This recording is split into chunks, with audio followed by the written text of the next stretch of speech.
Okay, we're rolling. All right. We're back. So these are numbers for the paddocks over at the Hope Project. They got certified through an agency called EGALA, which has to do with equine assisted psychotherapy. And EGALA requires the paddocks to be numbered. So these are the numbers. I started with number 7. I guess I'll count down. It was just the nearest one. And this brush is a little too small, but the next size up is a little too big. So I'm just going to have to kind of fudge it.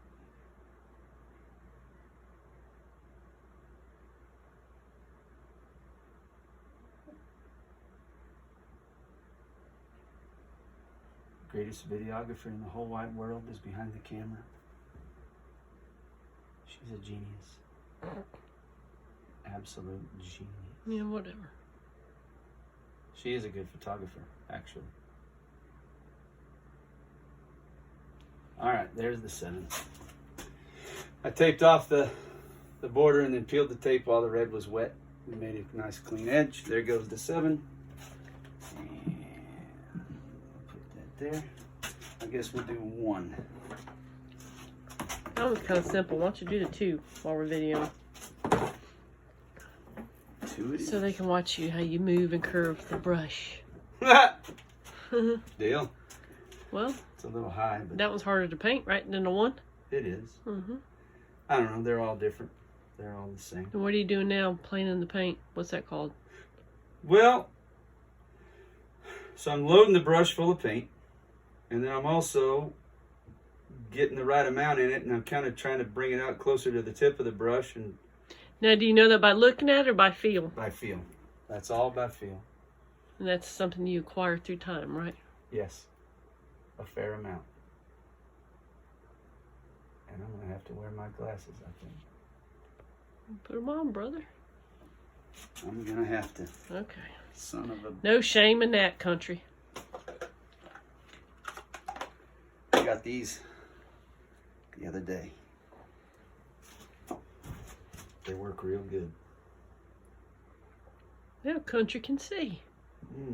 Mm-hmm. Could see before. But not like this. Ooh, every little detail. Look at that. See? No, but the brush is just not quite the right size, but the next size up is way too big. So, because coming on to the end of the stroke, you mash it. You're mashing it to push the paint out of it. And if the brush is too big, it mashes out, and there goes your line. Adios. Which already happened to me on the 7. So I said, well, I'll just do it in 2 passes with a smaller brush. Life will have to go on. And I wanted to hand paint these. No real good reason. Well, the outline's easier painting it than trying to deal with the computer, figure out how to make an outline. Cut it, weed it, stick it, all that tape. I'll just paint it.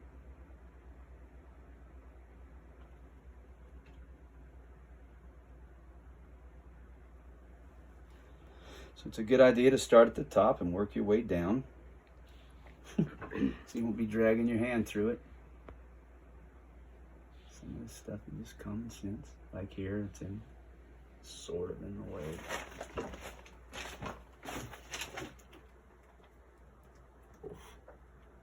Swing. There it went.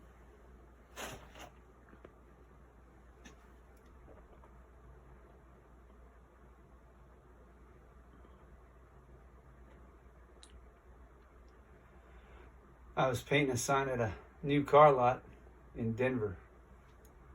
I had a regular account with them about every 6-8 weeks. And the pavement, they had this big awning, and they'd sit the new cars outside under this big awning, and the pavement was uneven. So I'm lettering a sign way up at the top of the glass of the showroom windows, in and amongst all these cars that I can't afford, you know, even an oil change for. And the ladder is walking. It's walking around like it's got legs and a mind of its own. And I'm just kind of trying to, it's their ladder. It's a big A-frame, like a 24-foot A-frame ladder.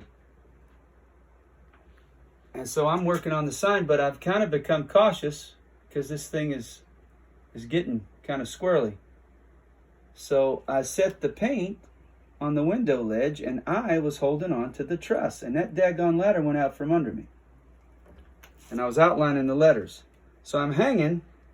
I had a hold of the truss when it went. I didn't trust it, so I'm hanging by one arm, and I went ahead and finished the letter while the guys all scrambled around down below to put the ladder back.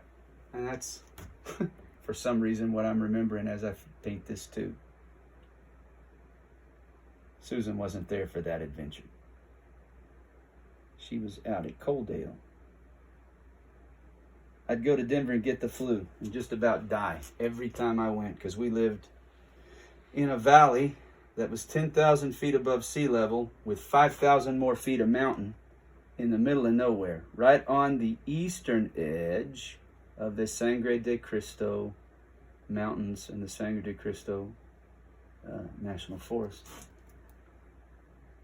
Where we lived, the uphill border of where we lived was the downhill border of the Sangre de Cristo National Forest. That's how close we lived to it. Right next to it. And the wildlife was something else, wasn't it? Mm-hmm. We saw... Oh, good Lord. I never saw an elk, but we heard them all the time. They make a really unique sound. We heard them. And, of course, we heard coyotes. And bears, red fox, curlicue horn. Big horn. Yeah, rams, which they call bighorn sheep. Mm-hmm. And those things that stand so close to the road that if you were willing to break your hand, you could just reach out the window and slap one. They all stand there. I don't know what they were trying to prove, but they do it all the time. And they got mule deer out there that are gigantic. They're huge. Make the little deer around here look like big dogs. Yep. At least one's in Florida. You almost got to see them to believe it, how big they are. And what else? I'm leaving stuff It almost out. looks like a race car number. Yeah, It's cool. Yeah, I like it. Thank you. But yeah, I'd come out of that isolated environment and go to Denver, you know, big city, and I'd get the flu. I mean, every time. And I worked at night. They kind of wanted me to do it at night.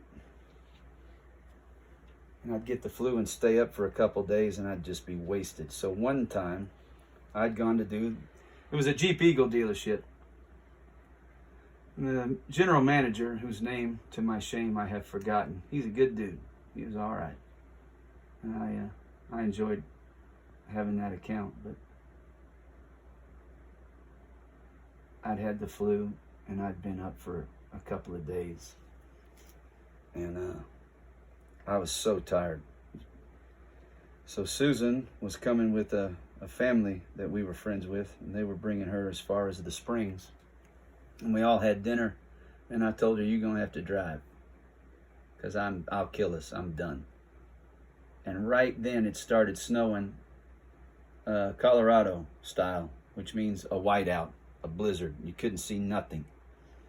And I told her, I said, it's on you, baby. I'm done. And so she drove us home. The 3-hour drive took about 6 hours. No, it didn't take that long. How long did it take? It wasn't a 3-hour drive. Not from there. From Colorado Springs? Yeah. It was 2 hours?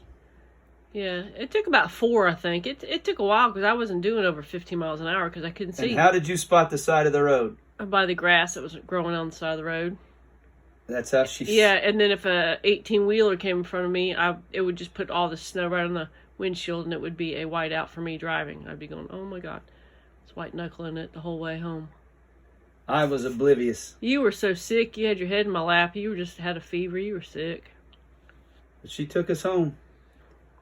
She said, we're here. Yeah, but they don't understand the road we had to drive home on either. Sometime Google Highway 50 between Canyon City and Salida. and Salida, and we lived about halfway between the two. It was a 2-lane road with the river Yeah. next to it and guardrails. Yeah, with not always. Not always guardrails. And sometimes there was quite a bit of air Yeah. off the side of the road. If you went off the road, you were going to sail. So there's the two. Oh, wait. Put it back. Sorry. You're not filming? I am filming. Okay. All right. Well, these things are good up close, but they're crazy if you look at something far, even a few feet away. Woo. All right. Do you want me to film any more of you? Yeah, sure. Let's do the That was 10 4. minutes. Okay. And after the 4, I'll stop, okay? All right.